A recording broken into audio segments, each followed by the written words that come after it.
Oh yeah, she's out in the sun. First time in years. And look how pretty that engine bay looks.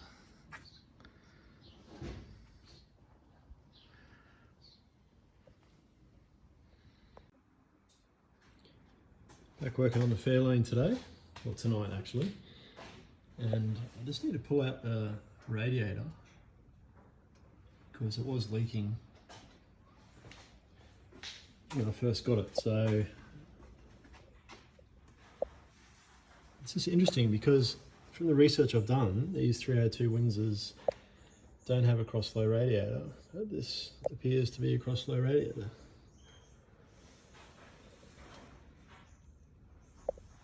From what I can tell, the bottom radiator hose usually comes out the driver's side of the engine and comes at the bottom. Anyway, I can't find a replacement that looks somewhat factory, so I'm going to take this one in to get recored. 4 bolts, 2 on either side of the shroud. Now I should be able to get to the radiator.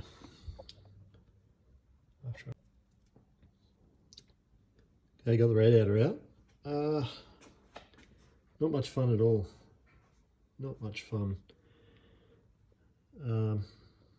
These bolts are pretty difficult to get to, especially when it's got the aircon gear on it. But I got it out. It's got a transcooler on it, interestingly.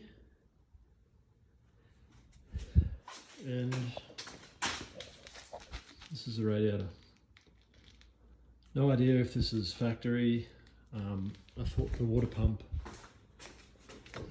the lower radiator hose on this side there, I thought it actually came out this side on ZC's and Windsors, but I don't know.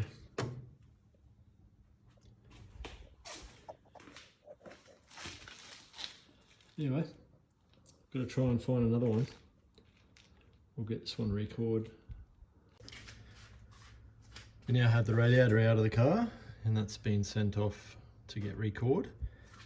Opted for a 3-core radiator, so it should help it keep it cool. Take off the aircon compressor. Let's get cracking.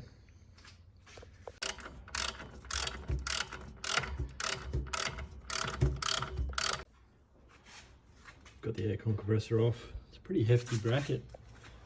It's actually pretty amazing.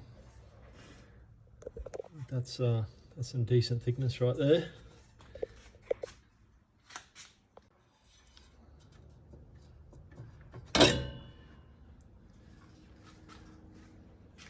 It's one solid fan.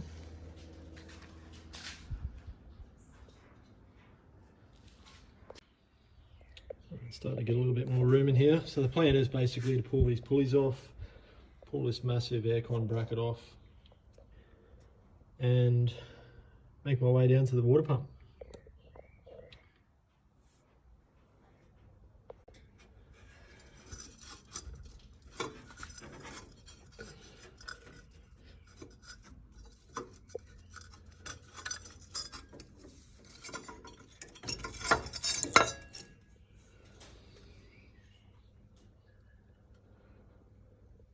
She hasn't been running in a while.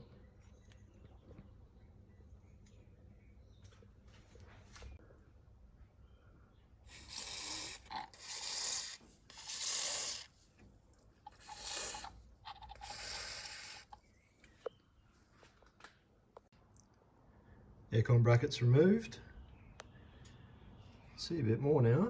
Geez, it's an ugly setup. And these Fords having the aircon compressor right at the top. Check out this thing, it's so big and bulky.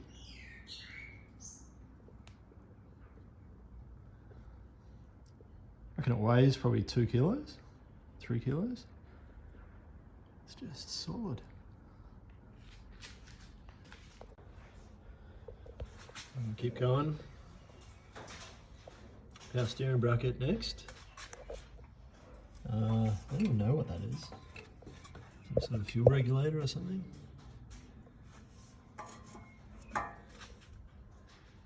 Now take off the alternator bracket, and then we should have access to the water pump. Power steering brackets removed. Well, it's just off to the side at the moment. And now time for the alternator. Just remove the alternator.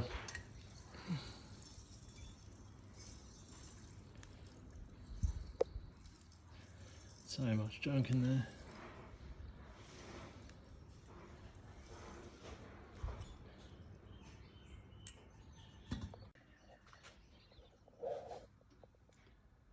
Water pump is off. Bit of code in there. More interestingly though,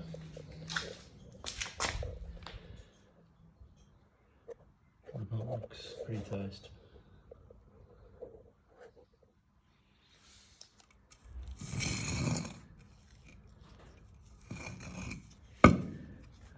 Don't know how old this thing will be, but corrosion there. Apparently sometimes they even rust through this area. Anyway, came off relatively easy, that's the main thing. Just look at this water pump, GSP1 there, and it's got a date stamp in there. You can't see it on camera, but it says 83 just in the center. So 41 years old.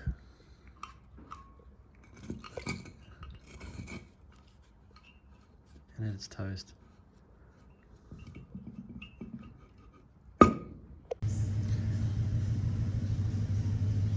Time to move this in a better position. I need to clean out the cooling system. In order to do so, then move here. Move the clubby out. So it's on dollies. It's a bitch to move, but here goes nothing.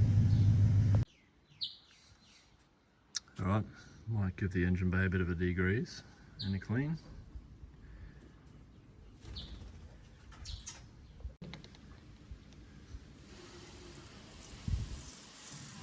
This is satisfying.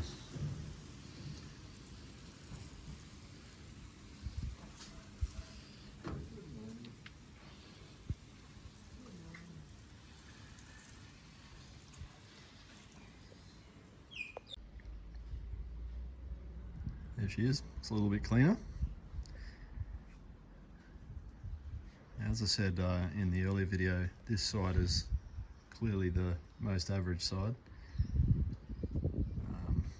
Hence the primer and stuff, but I don't know the history behind that. It's a bit of bog in that door.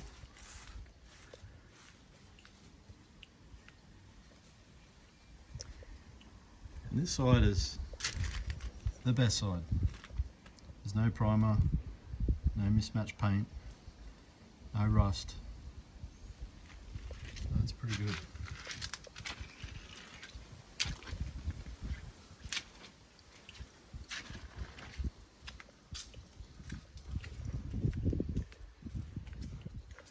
Still a bit of a ding in the boot. I think I might have done that moving it around actually, but these tail lights have got busted lenses. So I might chuck some new tail lights in now. And when I say new, they're second hand.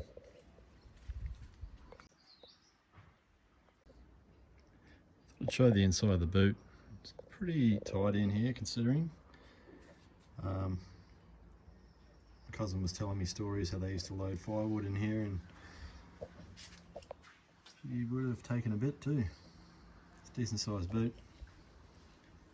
But, in terms of rust, it's pretty good in here. There's nothing really standing out. I'll have to take the fuel tank out at some stage, but that'll be coming up. Anyway, let's get onto these taillights.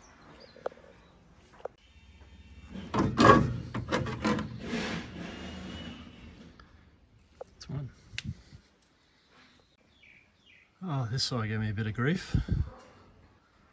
It's like Grandpop just glued the thing in there.